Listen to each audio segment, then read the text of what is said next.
معاملات کو یہ 9 مئی ہو ہی نہیں سکتا تھا اگر کرنے والے اور کرانے والے شامل نہ ہوتے.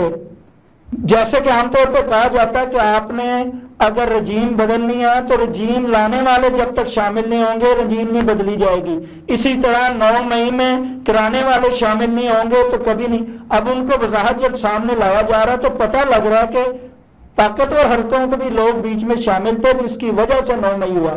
تو جب یہ سب لوگ مل کے کرتے ہیں تو پھر ہمیں اس کا سزا بھی اور جزا بھی سب لوگوں کو پچھلوں سے بھی دینی شروع کرنی چاہیے نا, تاکہ ایک پہ نزلہ نہ گرے. صحیح. اس 9 مئی کے جو لوگ تھے نا, آپ جن کا جو اشارہ کر رہے ہیں آپ کہ اندر کی بھی لوگ تھے اندر کے, ان کو سب کو سزائیں دی ہیں, ان سب کو سزائیں ہوئی ہیں. کسی کے نانوس ہو گیا, کسی کا نہیں ہوا, مگر سزائیں سب کو ہوئی ہیں.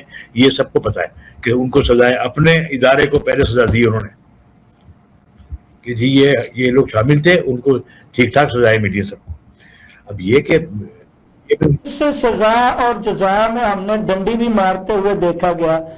جنہوں نے پریس کانفرنسیں کر دیں, جنہوں نے معافی تلافیاں کر دیں, ان کو وزارتیں بھی مل گئیں, ان کو دوسری پارٹیوں میں شامل بھی کر لیا گیا, ان کی عزت افزائی بھی اسی طرح ہونے لگی. جنہوں نے معافی تلافی نہیں کی, جنہوں نے نہیں مانی, وہ آج جیل میں سڑ رہے ہیں.